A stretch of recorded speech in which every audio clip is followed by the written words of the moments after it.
आप सभी भाई बहनों का आध्यात्मिक ज्ञानात्मक चैनल की ब्रह्म मुहूर्त उपदेश कक्षा में एक बार फिर स्वागत है। आज की चर्चा का विषय है 5 विकार। ये कोई नया विषय नहीं है, हम सभी भाई बहन भली भांति परिचित हैं। लेकिन क्योंकि जब जब हम कोई देखिए एक विषय लेते हैं, तो उस विषय विशेष में जब हम कुछ एक विशेष बात, चाहे रंगों द्वारा, चाहे शब्दों की आकृतियों द्वारा, या कोई एक नई स्थिति जब कुछ मन में एक उत्पन्न होती है, जब प्रेरित होती है परमात्मा की प्रेरणा से, तो हम उसको एक नया वीडियो का एक विषय बना लेते हैं।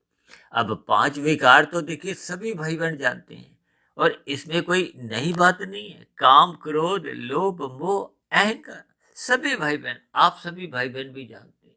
लेकिन जैसा कि चित्र में ही देखिए 5 शब्द को हमने सफेद रंग से दर्शाया है, जिसका अभिप्राय क्या है कि ये सतोगुण का, क्योंकि हमने नीचे देखिए 5 शब्द लिखे हैं। 5 शब्द क्या लिखे हैं? काम, क्रोध, लोभ, मोह, अहंकार। और उन 5 शब्दों के नीचे हमने देखिए एक ब्रैकेट में हमने अलग अलग प्रकृति के 3 गुणों का एक चित्रण सा किया है। अब काम के नीचे हमने क्या लिखा है? रजोगुण। क्रोध के नीचे हमने लिखा है तमोगुण। लोभ के नीचे फिर हमने लिखा है रजोगुण। और मोह के नीचे हमने फिर लिखा है तमोगुण। लेकिन अहंकार के नीचे हमने देखिए सतोगुण लिखा हुआ है। जबकि अहंकार शब्द के भी हमने देखिए 2 फाड़ कर दिए, 2 हिस्से कर दिए। अहम शब्द को हमने सफेद रंग से दर्शाया है, और कार शब्द को हमने देखिए ऊपर भी हमने कार शब्द को एक काले रंग से दर्शाया है, और यहां भी कार शब्द को हमने काले रंग से दर्शाया है। यानी कि अहंकार जो आपका हमारा एक विकार है, ये अपने रूप बदल सकता है। बदलने का अभिप्राय देखिए, जब हम कहते हैं ना मैं आत्मा हूँ, अहम, अहम शब्द देखिए आत्मा के लिए कहा जाता है, तो ये एक स्वाभिमान को एक दर्शाता है। जब जब हम देखिए अहंकार को एक स्वाभिमान के रूप में प्रस्तुत करते हैं, या कहते हैं, या बोलते हैं, या मानते हैं, तो वो एक अहम शब्द है। इसमें किसी भी प्रकार का कोई विकार नहीं है। लेकिन जब जब ये अहंकार एक घमंड के रूप में माना जाता है, जैसे कहते हैं ना मैं भी एक सात्विक, एक ज्ञान स्वरूप आत्मा हूं, तो ये एक अहम तत्व है। जब हम कहते हैं केवल मैं ही एक ज्ञान स्वरूप आत्मा हूं, अन्य नहीं, तो जब अपने आप के साथ ही एक हम लेबल लगा देते हैं, एक तगमा लगा देते हैं केवल मैं का, तो वो एक तामसी बन जाता है। यानी कि वो अहंकार फिर एक विकार का रूप धारण कर देता है। देखिए शब्दों पे विशेष ध्यान ध्यान से दो। यदि बात समझ नहीं आए, अक्सर मैं कभी कभी ऐसी बात भी कह देता हूँ कि जहाँ जहाँ आपको बात थोड़ी समझ नहीं आए, या थोड़ी समझने में दुविधा आए, तो वहीं पे आप वीडियो को रोक कर फिर पुनः दोबारा से वीडियो आप सुनना आरंभ करो। क्योंकि देखिए शास्त्रों का ज्ञान बहुत ही पेचीदा होता है। इन शास्त्रों के ज्ञान को हम जितने जितने अंश में समझते हैं, समझ आ भी जाता है, लेकिन फिर स्थितियां कुछ बदलती हैं। बदलने का अभिप्राय क्या है कि जब जब हम देखिए एकाग्र स्थिति में होते हैं, तो आपका हमारा सतोगुण विकसित होता है। जब जब उसमें चंचलता आ जाती है, चंचलता का अभिप्राय क्या होता है कि आपके हमारे मन में फिर राशि प्रवृत्तियां आने लगती हैं। तो वही जो पहले एकाग्र स्थिति थी, ज्ञान समझ आ रहा था, अब वही समझा हुआ ज्ञान फिर इधर उधर दाएं बाएं भागने लगता है। भागने का अभिप्राय क्या है कि वो भूलने लगता है। और जब जब हम देखिए तामसिक वृत्तियों में अपने आप को संलग्न कर लेते हैं, मोह की स्थितियों में अपने आप को स्थित कर लेते हैं, तो फिर ऐसा ज्ञान जो हमने लिया था, समझा था, वो फिर जड़ से ही समाप्त हो जाता है। देखिए इन शब्दों के भावार्थ को आप पकड़ो। शब्दों को पकड़ने से देखिए हम सही सही अर्थ समझ नहीं पाते। अक्सर मैं बार बार कहता रहता हूँ कि मेरे प्रतिदिन की जो एक ब्रह्म मुहूर्त उपदेश कक्षा में, या संध्या बेला ज्ञान कक्षा में, हम जब जब कोई वीडियो पर कुछ बात रखते हैं, तो उन रखी गई बातों में या शब्दों में उस वीडियो विशेष के संदर्भ में ही हम समझाते हैं। अब कभी-कभी देखिए उस वीडियो विशेष में एक शब्द का कोई अर्थ होता है और वही वीडियो जब हम कुछ दिन बाद बनाते हैं तो कभी-कभी उसी शब्द के कुछ अर्थ में बदलाव आ जाता है, उनके भावार्थ बदल जाते हैं। और मनुष्य कभी-कभी देखिए उन शब्दों को पकड़कर ही अपने प्रश्न जिज्ञासावश नहीं रखता। तब ऐसी स्थिति विशेष में मनुष्य उस प्रश्न को एक कुकर बना लेता है। तब ऐसी स्थिति विशेष में वो स्वयं भी भटकाव की स्थिति में आ जाता है। यानी कि उसके जीवन में फिर आध्यात्मिक उन्नति हो नहीं पाती। अब शास्त्रों में ही बार-बार कहा गया तमोगुण से 10 गुना अच्छा रजोगुण है, रजोगुण से भी 10 गुना अच्छा सतोगुण है। और कहीं-कहीं ऐसा भी कहा गया कि प्रकृति का सतोगुण तो मलिन है और कहीं-कहीं हम ऐसे कहते हैं कि ब्रह्म मुहूर्त में उठो, ब्रह्म मुहूर्त में उठो। अब ये ब्रह्म मुहूर्त भी तो देखिए सतोगुण की ही एक शुद्धतम स्थिति है। तो इन तीनों स्थितियों में भावार्थ अलग-अलग हो जाते हैं। यानी कि सापेक्ष दृष्टिकोण से कब कौन सी बात कितने वजन से कही जाती है, उस समय विशेष में हमने उसके अर्थ को समझना होता है। जब तक ऐसी स्थिति में मनुष्य अपने आप को स्थित नहीं करता, तब तक उसके ज्ञान की जो एक स्थितियां हैं, वो एक स्थायी नहीं बनती। यानी कि ज्ञान कारण शरीर में टिकता नहीं है और जब तक कारण शरीर में ज्ञान टिकता नहीं है, वो अपना स्थायी प्रभाव दिखा नहीं पाता। स्थायी प्रभाव क्या है कि आत्मा जो अपने आप में तो देखिए एक चेतन तत्व है, ज्ञान स्वरूप है। हम जो प्रतिदिन इतनी वीडियो जो बनाते रहते हैं, ये कोई नया ज्ञान नहीं देती। शास्त्र भी कितने ही भरे पड़े हैं। वेदों से उपनिषद, पुराण, गीता, कितने ही तरह के ग्रंथ हैं, कितने ही महापुरुषों ने ऋषिगत ग्रंथ लिखे। इन सभी ग्रंथों में एक ही बात कही गई है कि इस 3 तत्वों का जो एक यथार्थ ज्ञान है, उस बात को आप समझ लो। परमात्मा आनंद स्वरूप सत्ता है, आत्मा ज्ञान स्वरूप है। हम सभी भाई बहन ज्ञान स्वरूप पहले से ही है। हमने भी जो 1350-70 वीडियो जो बना दी हैं, इसमें कोई नया ज्ञान नहीं है, शास्त्रों में भी कोई नया ज्ञान नहीं है। इन्हीं 3 तत्वों पर ही चर्चा होती है और मनुष्य इतनी साधारण सी बात समझ नहीं पाता कि मनुष्य की आत्मा पहले से ही ज्ञान स्वरूप है, लेकिन आपका हमारा ज्ञान आवृत हो जाता है। जब जब हम रजोगुण में रहते हैं, रजोगुण का अधिक संग करते हैं, तो आपका हमारा ज्ञान एक धुंधली स्थिति में आता है। धुंधले ज्ञान में आपको में सही सही भ्रम की स्थितियां रहती हैं। जैसे धुंध में हम गाड़ी चलाते हैं तो अधिक दूरी का नजर ही नहीं आता। इसलिए तो कहा जाता है कि रजोगुण मनुष्य अपने जीवन में कितने ही पाप कर्म करता है, उसको बोध नहीं रहता। जब जब उसकी सतोगुण की लगाम एक नियंत्रण में रहती है, जिसका उपदेश भगवान श्री कृष्ण ने गीता में अर्जुन के रथ के जो 5 घोड़ों की लगाम अपने हाथ में रख के एक यही तो संदेश दिया, एक यही तो उपदेश दिया, जिसको मनुष्य समझते हुए भी अपने आप में फिर भटकाव की स्थिति में आ जाता है। अब दिन में देखिए हम ऐसी ऐसी स्थितियों में अपने आप को संलग्न करते हैं कि हम अपने ज्ञान से आवृत हो जाते हैं। यानी कि सुबह यदि हम ब्रह्म मुहूर्त में किन्हीं स्थिति विशेष में अपने आप को पहुंचाते हैं, ज्ञान में स्थिति में लाते हैं, लेकिन दिन में जब रजोगुण की स्थितियां होती हैं तो फिर हम विषय भोगों में संलग्न हो जाते हैं। इसका अभिप्राय क्या है कि ज्ञान अभी स्थायी नहीं हुआ, वो टिका नहीं है, वो अस्थायी रूप से वहां जाता है, फिर वापस आ जाता है। ये रजोगुण की स्थितियां ही ऐसी हैं।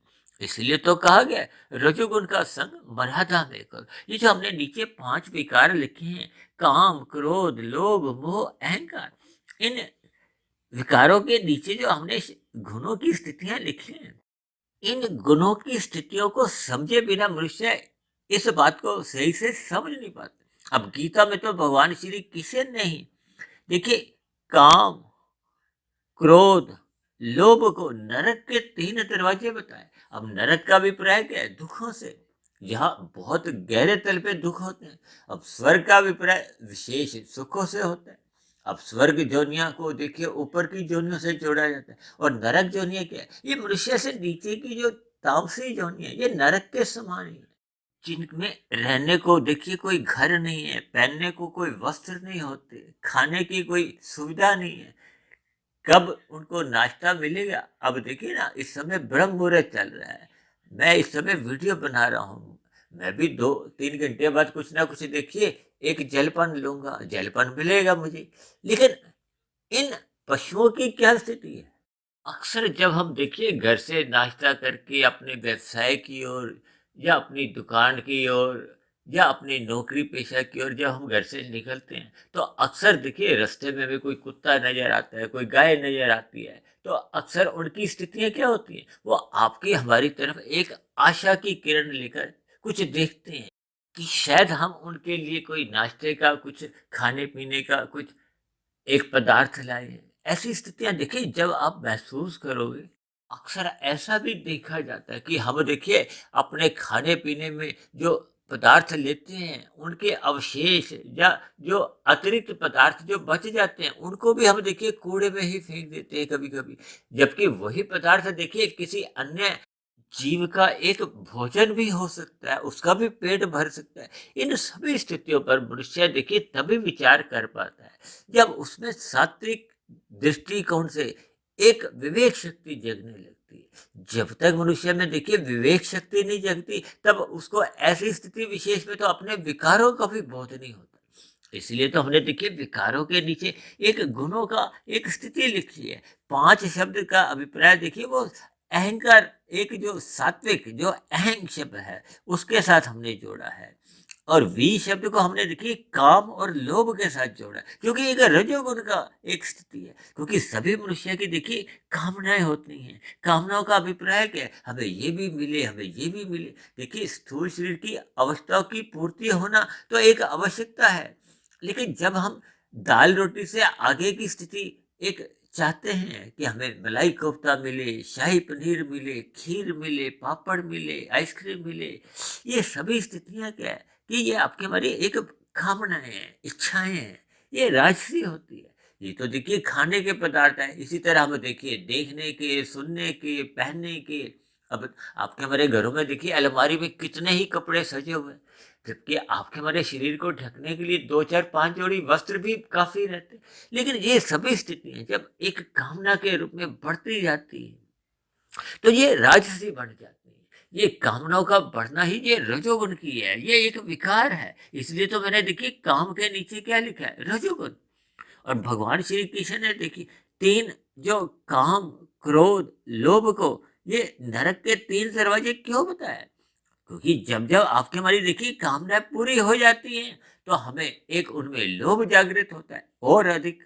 आज 10 कामनाएं, 10 की 10 पूरी होगी तो आपके फिर 20 कामनाएं बनती है, 50 कामनाएं बनती है, फिर वो पूरी हो जाती है। अब सभी कामनाएं तो देखिए पूरी नहीं होती। पूरी कामनाएं तो देखिए एक प्रधानमंत्री की, यानी कि किसी राजा महाराजा की भी नहीं होती। चाहे कोई फिल्मी जगत का सुपरस्टार हो, कोई बहुत बड़ा उद्योगपति भी हो, भले ही उसके प्रतिदिन की आय देखिए 10 करोड़ हो, 100 करोड़ हो, 1000 करोड़ हो, इससे कोई फर्क नहीं पड़ता। लेकिन उनकी भी देखिए कुछ ना कुछ कामनाएं अधूरी रहती। अब ये अधूरी कामना ही उसके मन के भीतर में एक क्रोध के विचार लाती है, एक विभिन्न प्रकार की असहज स्थितियां उत्पन्न होती है। अब देखिए ये एक काले रंग का हमने दर्शाया है, तमोगुण की निशानी है। अब काम के साथ ही देखिए क्रोध आ जाता है, लोभ आ जाता है, यानी कि कामना पूरी होगी तो हमें लोभ आता है, और मिले और मिले। और जब नहीं होती तो जो जो उसमें एक बाधक बनता है, उस पे हमें क्रोध आता है। ये विभिन्न स्थितियां देखिए दिन में प्रतिदिन ही कितनी बार बढ़ती बिगड़ती रहती है। और ये जो अगला है एक मोह, ये मोह क्या है? ये भी देखिए एक तामसी विकार है। तामसी विकार है, तभी तो इसको हमने देखिए क्रोध के साथ ही मोह को भी हमने एक तमोगुण से जोड़ा है। क्योंकि आपका हमारा ये जो मोह है, ये मोह ममता शब्द हम कहते हैं ना, ये स्थूल शरीर के स्तर पर होती है। स्थूल शरीर के स्तर पर ये तामसी स्थितियां बनती हैं।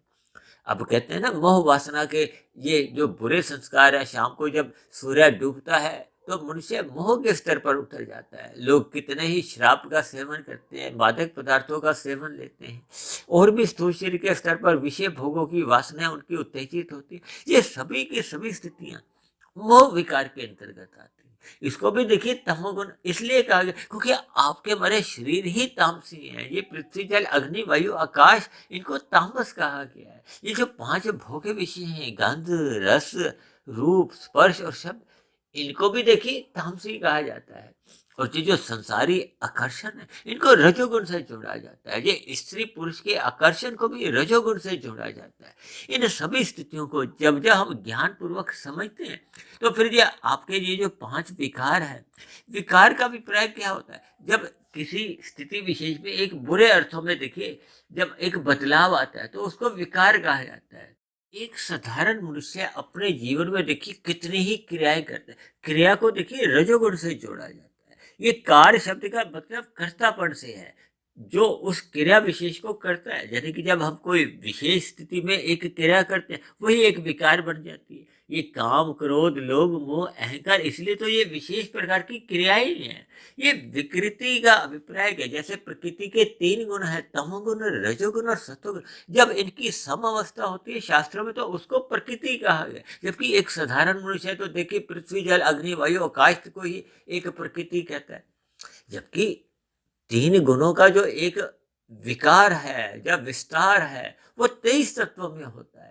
23 तत्वों का अभिप्राय देखिए, वो हम अलग अलग चर्चाओं में पहले ही कर चुके हैं। जैसे आपके हमारे 3 शरीर हैं, 3 शरीर में देखिए मूल तत्व क्या है? तमोगुण, रजोगुण और सतोगुण। इन 3 तत्वों से ही जो एक 23 तत्वों में विस्तार होता है। जैसे कि ब्रह्मांड का विस्तार होता है। अब ब्रह्मांड का ही छोटा एक तत्व, या कहो एक नमूना क्या है? आपके हमारे शरीर, पिंड। पिंड का अभिप्राय एक आपके हमारे 3 शरीरों से लिया जाता है। स्थूल शरीर 5 तत्वों का है, पृथ्वी, जल, अग्नि, वायु, आकाश। इसी तरह सूक्ष्म शरीर 17 तत्वों का है। 5 भोग्य विषय हैं, 5 ज्ञानेंद्रिय हैं, 5 कर्मेंद्रिय हैं, एक मन, बुद्धि, ये 17 हो जाते हैं। 17 और 5 ये 22 तत्व हो जाते हैं। और कारण शरीर कर्ता भाव से, यानी कि जो हम अहम भाव से, फल पाने के उद्देश्य से, सकाम भाव से जब हम क्रियाएं करते हैं, चाहे वो पाप कर्म हो, चाहे वो पुण्य कर्म हो, वो उनका कर्माशय बनता है। वो कर्ता भाव का ही एक अहंकार जुड़ जाता है। वो आपका हमारा एक 23वां तत्व है।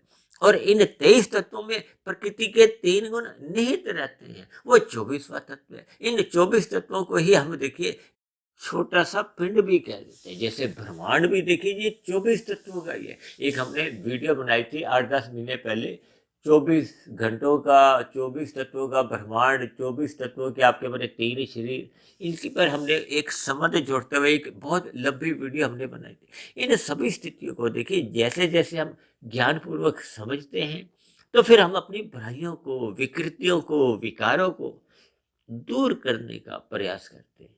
अन्यथा जब तक हम इनको ज्ञानपूर्वक समझते नहीं है, तो फिर देखिए वीडियो हमने लगाई, सुनी, सुनकर फिर एक समाप्त हो जाती है। उस पर हम चिंतन नहीं करते। अपने व्यवहार काल में उस पर हम अपने अंतःकरण में जो जो आपकी हमारी कमी है, उनको हमें दूर करना चाहिए।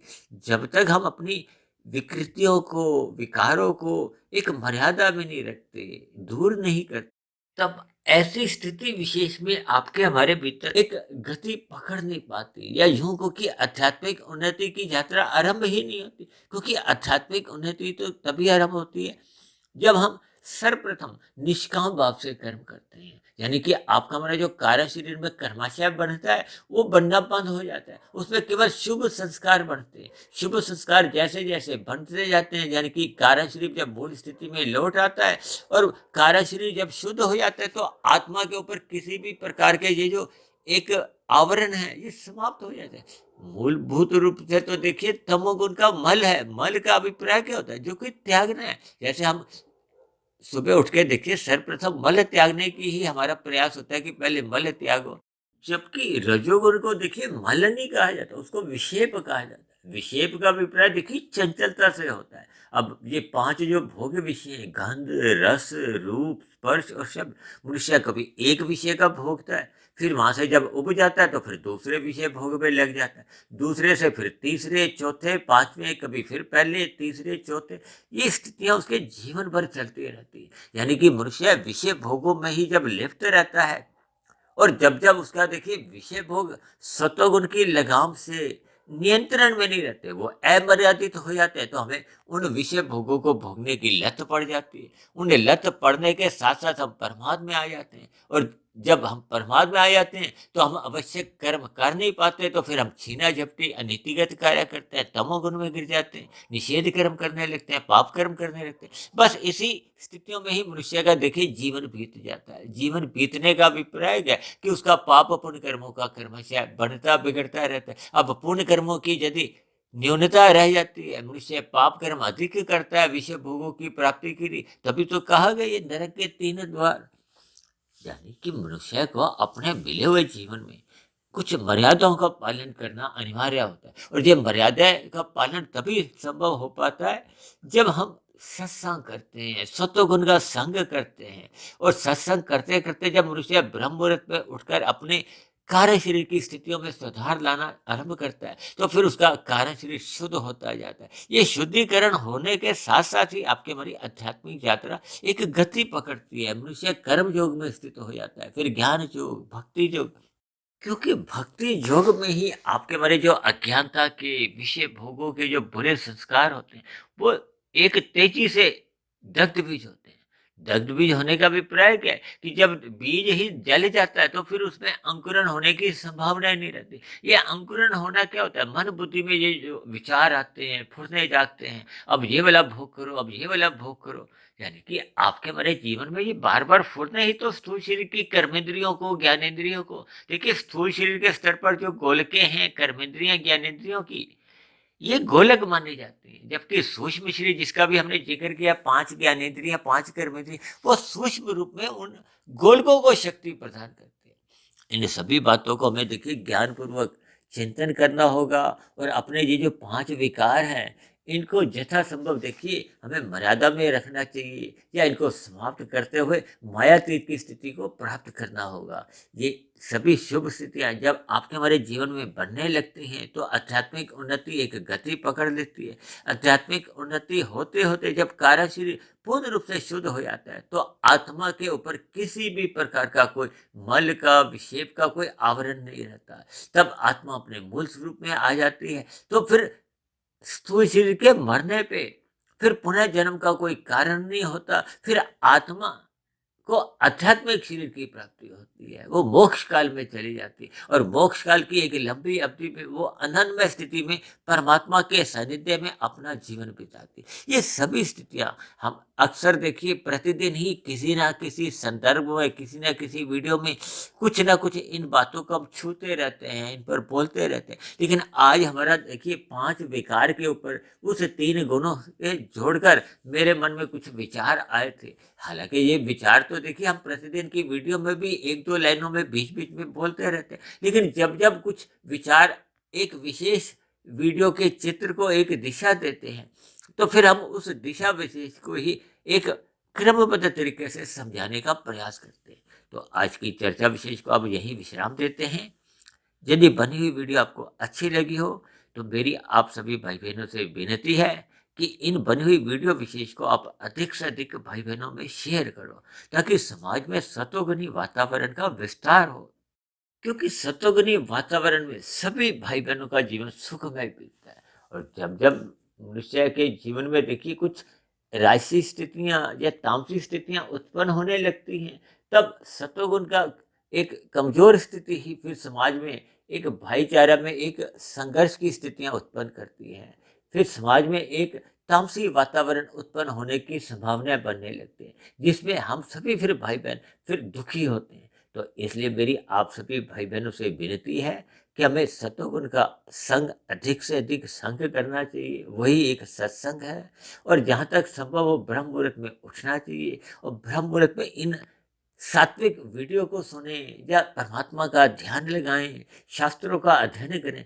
किसी भी तरह से हमें अपनी आध्यात्मिक उन्नति की ओर हमें चिंतन करना चाहिए, उस पर चलना चाहिए, ताकि आप सभी भाई बहनों का मिला हुआ जीवन सफल हो, सार्थक हो। इन्हीं शुभकामनाओं के साथ आज की चर्चा विशेष को अब हम यही विश्राम देते हैं। शाम को फिर मिलते हैं संध्या बेला ज्ञान कक्षा में। तब तक आप अपने आध्यात्मिक मित्र सुधीर भाटिया फकीर को इजाजत दें। वीडियो संबंधित आपके प्रश्नों का, सुझावों का या शिकायतों का नीचे दिए गए कमेंट्स बॉक्स में सदा ही स्वागत है। चर्चा विशेष को सुनने के लिए आप सभी भाई बहनों का बहुत बहुत धन्यवाद। आप सभी भाई बहनों की भी सात्विक स्थितियां मजबूत हों और ये जो मन के विकार हैं ये क्रमशः समाप्त होते जाएं। इन सभी स्थितियों को लिए मेरी ओर से आप सभी भाई बहनों को बहुत बहुत शुभकामनाएं।